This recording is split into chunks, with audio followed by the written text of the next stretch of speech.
शैक्षिक अनुसंधान एवं प्रशिक्षण परिषद उत्तर प्रदेश लखनऊ के दिशा निर्देशन में डीएलएड द्वितीय सेमेस्टर विज्ञान विषय के इकाई 6 मानव शरीर के अंग एवं कार्य के भाग 1 के साथ मानव कंकाल की संरचना, कार्य एवं महत्व, मैं डॉक्टर मनोज कुमार वार्ष्णेय, प्रवक्ता, जिला शिक्षा एवं प्रशिक्षण संस्थान आगरा से। अगर हम बात करें आज के प्रकरण के अध्ययन के उद्देश्य की, तो इस टॉपिक के बाद प्रशिक्षु मानव कंकाल की संरचना से अवगत हो सकेंगे, प्रशिक्षु मानव कंकाल के महत्व को समझ सकेंगे, प्रशिक्षु मानव कंकाल की संधियों का वर्णन कर सकेंगे तथा प्रशिक्षु मानव कंकाल संबंधी अनियमितताओं से अवगत हो सकेंगे। अगर हम बात करें आज हम क्या विषय वस्तु पढ़ने जा रहे हैं, आज हम बात करेंगे मानव कंकाल की रचना, उसके कार्य के, अस्थि संधि एवं उनके प्रकार, मानव कंकाल का महत्व और कंकालीय और अस्थि संबंधी अनियमितताएं। मानव कंकाल है क्या? मानव कंकाल मानव शरीर का सबसे सुदृढ़ अंग कंकाल तंत्र होता है, जिसमें सिर, धड़, अग्रपाद, पश्चपाद आदि आते हैं। हम देखें इस मानव कंकाल के लिए तो यहाँ पर हमें ये जो अस्थियां दिखाई दे रही हैं, बीच में हमें ये हल्के हरे रंग की कुछ उपास्थियां दिखाई दे रही हैं, तो यहाँ पर इससे बना हुआ शरीर का ये सुदृढ़ भाग मानव कंकाल कहलाता है। अगर हम देखें कंकाल की संरचना को, तो अस्थि जो है वो शरीर की सबसे कठोर रचना है और अस्थि की संरचना कठोर ऊतकों से बनी हुई जो संरचना है वो अस्थि कंकाल कहलाती है। इन ऊतकों में ऐसे ऊतक जो तनिक लचीले एवं कठोर होते हैं उन्हें हम कार्टिलेज कहते हैं तथा जो अधिक दृढ़ होते हैं वो अस्थि कहलाते हैं। जैसे अगर हम देखें तो मानव कंकाल हमें ये दिखाई दे रहा है, तो ये हमें अस्थियां यहाँ पर दिखाई दे रही है। पर अगर हम बात करें कान की, तो कान में जो होती है वो हमारी उपास्थि होती है। अगर हम नाक के अगले भाग की बात करें जो फोल्ड हो जाता है, वहां पर जो भाग पाया जाता है वह भी उपास्थि ही होता है। अस्थियों के कार्य को अगर हम देखें तो अस्थियां क्या कार्य करती हैं, इनके प्रमुख कार्य क्या हैं? अस्थियां शरीर को साध कर रखती हैं और निश्चित आकृति प्रदान करने का कार्य करती हैं। किसी भी व्यक्ति की लंबाई क्या होगी ये इस पर निर्भर करता है कि उसकी अस्थियों की लंबाई क्या है। अस्थियां शरीर को स्थायी रखने का कार्य करती हैं। हम जब भी कोई गति करते हैं, हम चलते हैं, तो वहां पर वो कार्य स्थायी करने का काम, शरीर को साध्य रखने का काम अस्थियों के द्वारा किया जाता है। अस्थियां अंगों को यथास्थान रखने का कार्य करती है। जैसे अगर हम देखें तो हमारी पसलियों के अंदर हमारा हृदय, हमारे फेफड़े आदि अंग होते हैं, इनको यथास्थान रखने का कार्य इनके द्वारा किया जाता है। जब भी हम कोई गति करते हैं तो अंगों में गति उत्पन्न करने का कार्य उन अस्थियों के द्वारा किया जाता है। और साथ ही साथ अस्थियां विभिन्न अंगों को चलायमान रखने का कार्य करती हैं। जैसे हृदय पसलियों के अंदर रहकर गति करता है, फेफड़े पसलियों के अंदर होते हैं, तो इस प्रकार विभिन्न अंगों को चलायमान रखने का कार्य अस्थियों के द्वारा किया जाता है। अब अगर हम मानव कंकाल के विभिन्न भागों की बात करें तो पहले हम बात करते हैं खोपड़ी या कपाल की। खोपड़ी या कपाल क्या है? अगर हम देखें तो यहाँ पर खोपड़ी या कपाल में जो कपाल है, जो हमारा ऊपर का हिस्सा है, जो हमारी खोपड़ी है, इसको अगर हम देखें तो यहाँ पर 8 अस्थियां पाई जाती हैं और जो हमारा चेहरा है, इस चेहरे में 14 अस्थियां पाई जाती हैं। और यहाँ पर जो हमारा चेहरा है और जो कपाल है, ये जो अस्थियां हैं वो आपस में सीवन द्वारा इस प्रकार से ज्वाइंट्स होते हैं कि इनमें अचल संधियां पाई जाती हैं और मानव के निचले जबड़े को छोड़कर सभी जो संधियां हैं वो अचल होती हैं, अर्थात ये आपस में चलायमान नहीं हैं। कंकाल के अगले भाग कशेरुक दंड की बात करें तो अगर हम इस कशेरुक दंड को यहाँ पर देखें तो कशेरुक दंड जो होता है, इस कशेरुक दंड में नवजात शिशु में कशेरुकाओं की संख्या 33 होती है, जबकि वयस्क मनुष्य में इन हड्डियों की या कशेरुकाओं की संख्या 26 होती है। यहाँ पर अगर हम देखें तो जो हमारा सर्वाइकल रीजन है, जो हमारा गर्दन वाला भाग है, उस सर्वाइकल रीजन में 7 कशेरुकाएं होती हैं। जो हमारा वक्ष वाला भाग है, जिसको हम थोरेसिक रीजन कहते हैं, इस वक्ष भाग में 12 कशेरुकाएं होती हैं। उसके नीचे जो हमारा लुम्बर वाला या उदर वाला भाग है, उस लुम्बर या उदर वाले भाग में 5 कशेरुकाएं होती हैं। और उस उदर वाले भाग के नीचे जो हमारा सैक्रिल और कॉक्सिक्स रीजन है, सैक्रिल में 5 होती हैं जो मिलकर 1 कशेरुका का निर्माण करती हैं और कॉक्सिक्स में 4 होती हैं जो मिलकर 1 कशेरुका का निर्माण करती हैं।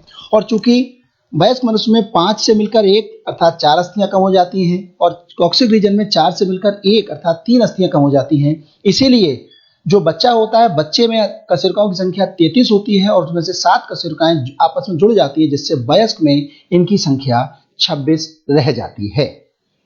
इस प्रकार हमारा 26 कशेरुकाओं से मिलकर ये कशेरुक दंड बना होता है। अगर हम बात करें अग्रपाद या बाहु की या भुजा की, तो मनुष्य का जो एक अग्रपाद होता है, मनुष्य में 2 अग्रपाद पाए जाते हैं और एक अग्रपाद में जो कुल अस्थियां होती हैं वो 30 होती हैं।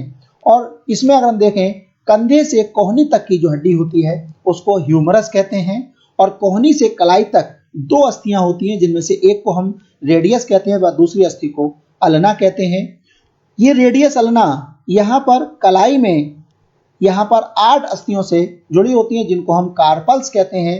और ये कार्पल्स आगे 5 हमारी जो हमारी हथेली होती है, उस हथेली में 5 मेटाकार्पल्स होते हैं, और ये मेटाकार्पल्स 14 अंगुलास्थियों से या फ्लैंजेस से जुड़े होते हैं। तो इस प्रकार हमारी अंगुलियों में 14, हथेली में 5, कलाई में 8, एक रेडियस, एक अल्ना और एक ह्यूमरस, इस प्रकार 30 अस्थियां मनुष्य के अग्रपाद या बाहु में होती हैं।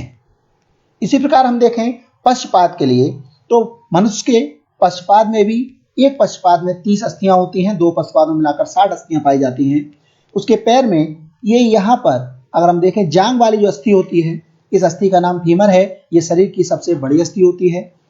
अगर हम देखें, फीमर नीचे 2 अस्थियों से जुड़ी होती है, जिनको हम टिबियो और फिबुला कहते हैं, जिसमें से एक अस्थि टिबिया व दूसरी फिबुला कहलाती है। उसके बाद बीच में जहां पर फीमर और टिबिया फिबुला आपस में जुड़ते हैं, वहां पर एक रचना पाई जाती है जिसको हम पटेला कहते हैं। ये जो पटेला होता है ये घुटने की अस्थि होती है। उसके अलावा अगर हम देखें, जहां पर हमारी ये टिबिया फिबुला आकर मिलती हैं, वहां पर ये जो अस्थि हैं वो हमारी टार्सल्स कहलाती हैं, और इसमें टार्सल्स की संख्या 7 होती है। उसके अलावा टार्सल्स आगे ये हमारी पंजे की, ये हमारा जो पैर है, इस पैर की 5 अस्थियां यहाँ पर कहलाती हैं, जो हमारी मेटाटार्सल्स कहलाती हैं। और उसके अलावा मेटाटार्सल्स हाथ के प्रकार ही यहाँ पर अंगुलियों में कुल मिलाकर 14 अस्थियां पाई जाती हैं, जिसमें अंगूठे में 2 और प्रत्येक अंगुली में 3 अस्थियां होती हैं, जिनको हम फ्लैंजेस या अंगुलास्थियां कहते हैं। इस प्रकार 14 अंगुलास्थियां होती हैं। तो अगर हम देखें, 14 हमारी अंगुलास्थियां, 5 हमारी मेटाटार्सल्स, यहाँ पर 7 टार्सल्स, 14 और 5 19 और 7 26। उसके अलावा 2 हमारी एक टिबियो फिबुला 28, एक हमारा ये पटेला और एक फीमर। इस प्रकार पश्चपाद में 30 अस्थि पाई जाती हैं और 2 पश्चपाद में कुल मिलाकर 60 अस्थियां होती हैं। अगले बिंदु पर अगर हम बात करें अस्थि संधि, संधि क्या है?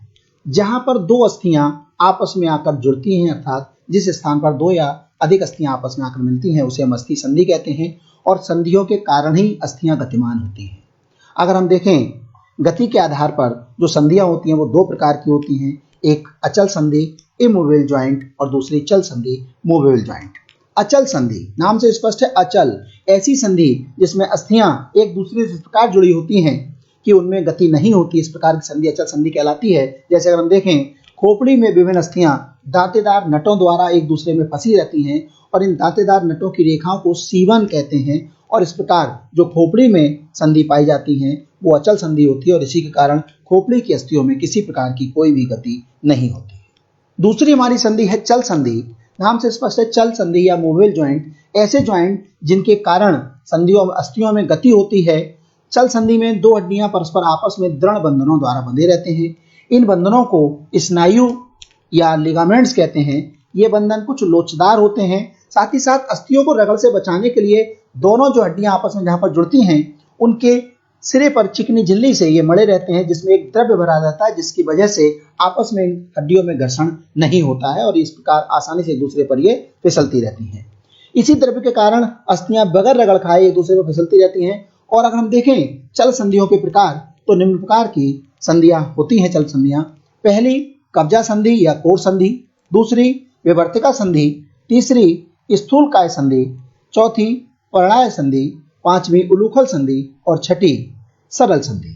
अगर हम इन संधियों को देखें चित्र के माध्यम से तो हमें दिखाई देता है कि जो कब्जा संधि है वो कब्जा संधि अगर हम देखें कोहनी में ना, जैसा हम देखते हैं कि किवाड़ को जब हम खोलते हैं तो किवाड़ केवल एक और खुल सकती है, उसी प्रकार कोहनी में जो हमारी संधि है, कोहनी को अगर हम मोड़ते हैं तो हम इसे एक ही ओर मोड़ सकते हैं। तो यहाँ पर जो संधि पाई जाती है वो कब्जा संधि होती है। इस संधि में अस्थि केवल एक ही अक्ष पर गति कर सकती है। अगर हम दूसरी संधि की बात करें, पिवोट जॉइंट या पाइवट जॉइंट, ये हमारा इसको हम विवर्तिका संधि कहते हैं। ये संधि गर्दन में पाई जाती है, जहां पर अगर हम देखें तो खोपड़ी जो हमारी एटलस कशेरुका पर टिकी होती है, वहां पर जो संधि होती है वो पाइवोट जॉइंट होती है।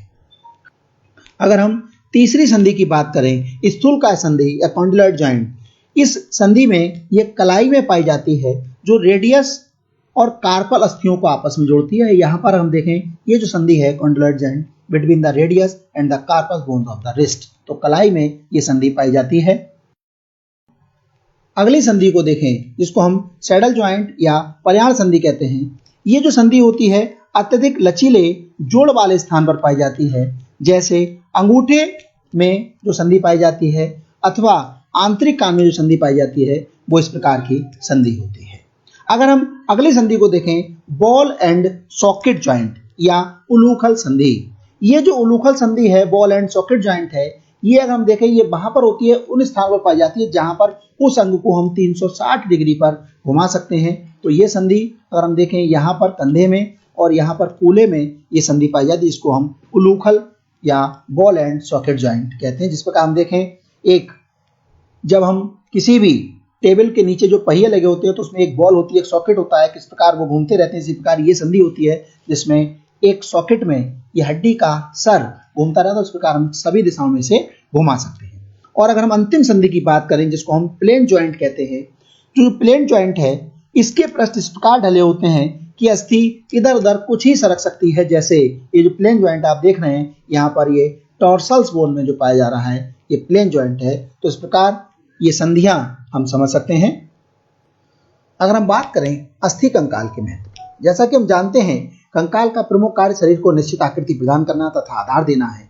इसके अतिरिक्त भी कंकाल से कुछ अन्य लाभ है, जिनको हम इस प्रकार समझ सकते हैं। जो हमारा कंकाल होता है वो कोमल अंगों जैसे कपाल में मस्तिष्क को, कशेरुक दंड में रीढ़ रज्जु को और बक्ष भाग में हृदय एवं फेफड़ों को सुरक्षित रखने का काम करता है। अगर हम देखें, जो मांसपेशियां होती हैं वो अस्थियों को हिलाने पर हिलती हैं, अर्थात ये गतिशील होती हैं, अर्थात मांसपेशियों को गतिशील बनाने के लिए अस्थियों का होना आवश्यक है, अर्थात चलन में अस्थियों का महत्वपूर्ण योगदान है। तीसरा, अगर हम देखें, जो लटकी अस्थियों के सिरों में उपस्थित जो बोन मैरो है, वो बोन मैरो में आरबीसी का निर्माण होता है। साथ ही साथ नासागवा एवं बक्ष में श्वसन में तथा कान की अस्थियां सुनने में सहायता करती हैं। नासागाव की जो अस्थियां होती हैं बाह्य के आवागमन में, श्वसन में सहायता करती हैं। बक्ष की अस्थियां श्वसन में सहायता करती हैं। साथ ही साथ कान की जो अस्थियां होती हैं वो सुनने में सहायता करती हैं। अगर हमारे कंकाल में या अस्थि संबंधी कुछ अनियमितताएं हो जाएं तो वो किस प्रकार की अनियमितताएं हो सकती हैं, इनको अगर हम देखें, जैसे मोच है, संधिशोथ, अस्थि भंग या विस्थापन, विसर्पण डिस्क या हड्डी का टूटना। अगर हम बात करें मोच की, तो मोच क्या है? अस्थि संपुट से जुड़े जो हमारे स्नायु हैं, टेंडोन्स या लिगामेंट्स हैं, वो किसी कारण से यदि खिंच जाते हैं या फट जाते हैं तो उस खिंचने को हम मोच कहते हैं। और जब ये खिंच जाते हैं तो उस स्थान पर सूजन आ जाती है और दर्द होता है। तो ये कब होता है? जब हमारे लिगामेंट खिंच जाते हैं। आजकल संधिशोथ या अर्थराइटिस एक सामान्य सी समस्या हो गई है। संधिशोथ या सूजन का रोग है। इसमें क्या होता है कि संधि पर सूजन आ जाती है, दर्द होता है और उसकी जो गति है वो प्रभावित होती है। इसके कारण क्या हो सकते हैं? जो हमारी संधि है उस संधि में पाया जाने वाला साइनोवियल द्रव की अनुपस्थिति हो जाए, साइनोवियल द्रव कम हो जाए, संधि तल पर किसी तरह से वहां पर कुछ पार्ट इकट्ठा हो जाए, अस्थिरीकरण हो जाए, कैल्सिफिकेशन हो जाए। साथ ही साथ जो साइनोवियल गुहा है उसमें यूरिक अम्ल के क्रिस्टल जमा हो जाते हैं। तो इस प्रकार ये संधिशोथ या आर्थराइटिस की समस्या इन कारणों से होती है। अस्थि भंग या विस्थापन, डिसलोकेशन ऑफ बोन्स, इसमें क्या होता है कि संधि पर अस्थियों का अपनी सामान्य स्थिति से हिल जाने से उनका विस्थापन हो जाता है। साथ ही साथ चूंकि उनका विस्थापन हो जाता है तो क्या होता है कि अस्थियों से जुड़े हुए जो लिगामेंट होते हैं वो या तो खिंच जाते हैं या टूट जाते हैं। इसको हम डिसलोकेशन ऑफ बोन्स कहते हैं।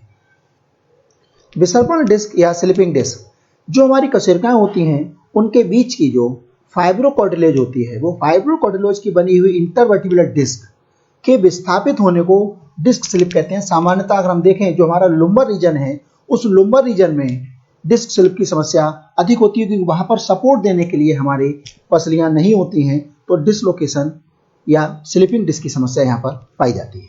अगली हमारी समस्या है हड्डी का टूटना या फ्रैक्चर। कभी गिरने से, मुड़ने से या कहीं ऊंचाई से गिर जाने के कारण हड्डी टूट जाती है या उसमें दरार पड़ जाती है। तो इसको हम हड्डी का टूटना कहते हैं। बच्चों की अस्थियों में लवणों की अपेक्षा कार्बनिक पदार्थ अधिक होता है, अतः बच्चों में हड्डी टूटने की संभावनाएं कम होती हैं यदि उनके शरीर में कैल्शियम की कमी न हो। जबकि बड़े होने पर क्या होता है कि अस्थियों में लवणों के इकट्ठा होते रहने के कारण कार्बनिक पदार्थों की मात्रा कम हो जाती है और अस्थि भंगुर या हड्डी के टूटने की संभावना बढ़ जाती है। इसलिए कहा जाता है कि अधिक आयु के व्यक्तियों में अस्थि की टूटने की संभावना अधिक होती है और उसके अस्थि के जुड़ने में भी समय अधिक लगता है। अब अगर हम देखें कि मानव का जो कंकाल होता है, मानव के कंकाल में कुल मिलाकर 206 अस्थियां होती हैं।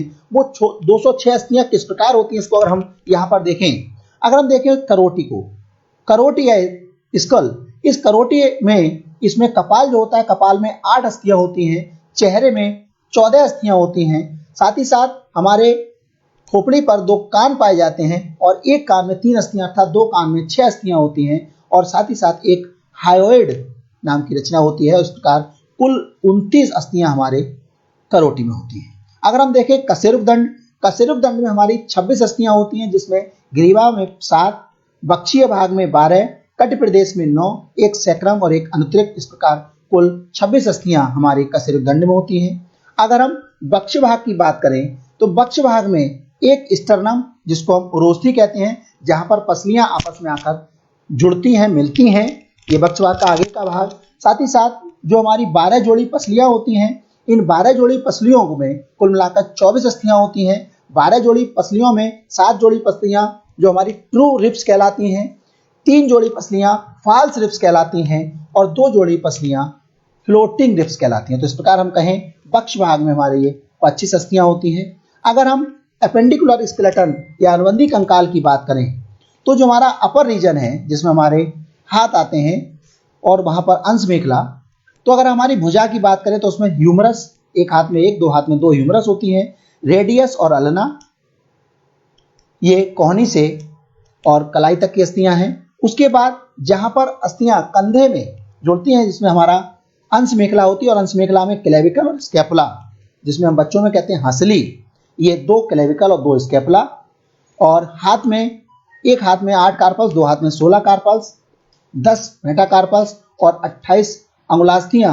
और इस प्रकार अगर हम देखें तो हमारी ऊपरी भुजा में 64 अस्थियां होती हैं।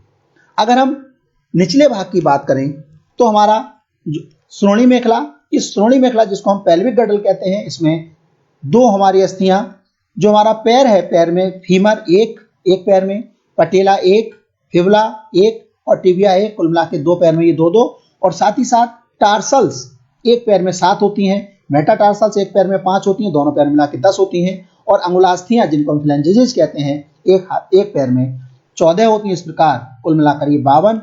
तो इस प्रकार हम देखें कि मानव के शरीर में, पूरे शरीर में 206 हड्डियां किस प्रकार होती हैं, तो आज हमने इन 206 हड्डियों का अध्ययन किया। अब इसके आधार पर आपके लिए कार्य है कि आप सभी लोग मानव कंकाल के विभिन्न भागों में पाए जाने वाली अस्थियों का रेखा चित्रीय निरूपण करेंगे।